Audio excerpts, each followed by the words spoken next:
የዛሬው ቆይታችን የሚሆነው በደማቅ ጭፈራቸውና በባህላዊ ጋብቻቸው የዓለምን ሕዝብ ስለማረኩት መዳረሻቸውን ባለብዙ ብሔሮችና ጎሳዎች በሆነችው በኢትዮጵያ ውስጥ ስላደረጉት በደቡብ ኦሞ ዞን ስለሚገኙት ስለ ሐመሮች ነው።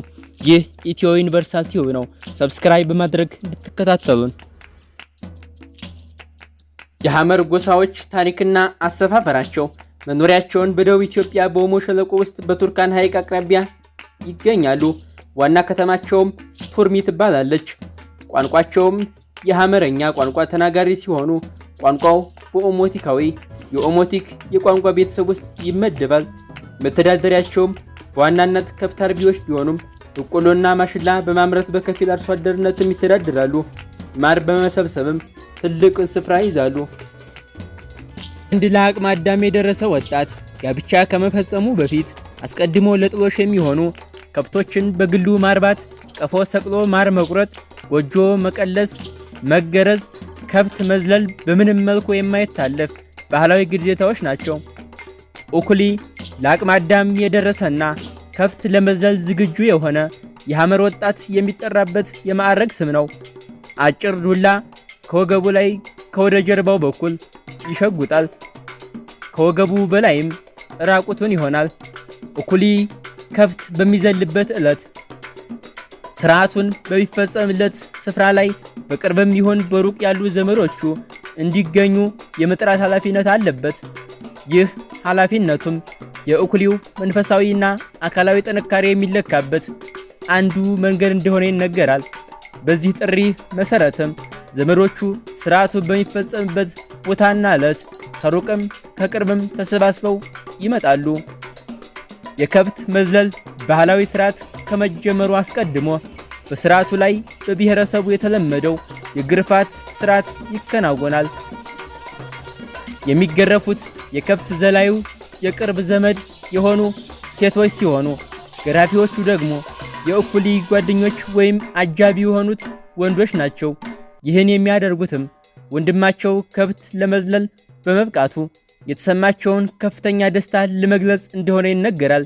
ዝምድናቸውንና ተቆርቆሪነታቸውንም ለማሳየት እንደሆነ ይነገራል። ይህን ባይፈጽሙ ዘላዩ ዘመድ እንደሌለው ተደርጎ ይቆጠራል። እሱም ቢሆን በዚያን ዕለት በስርዓቱ ላይ ተገኝታ ያልተገረፈች የግርፋት ስርዓቱ ዘመድ አበቃ አይቆጥራት። ዘመድ አዝማዶች በተሰበሰቡበት ከብት የመዝለሉ ስርዓት ይከናወናል። ከብት የመዝለሉ ስርዓት እንደተጠናቀቀ ይጨፍራሉ። ይህም በሐመረኛ ኡጉሊ ጋዲ በመባል ይታወቃል። የኡጉሊ ጋዲ ጭፈራ ወይም ከብት ለዘለለ ልጅ ክብር የሚደረግ የጭፈራ አይነት ነው። ጭፈራው የሚከናወነው በምሽት ወቅት በጨረቃ ብርሃን በመታገዝ የዘላዩ ወላጆች ልጃችን ለቁም ነገር አድርሰናልና በዚህም ተደስተናል ብለው ደግሰው ልጃቸውን ለአካለ መጠን መድረሱንና ጋብቻ ለመፈጸም የሚያስችለውን አስፈላጊ የሆኑ ባህላዊ ግዴታዎችን ማሟላቱን የሚያወጁበት ስርዓት ነው።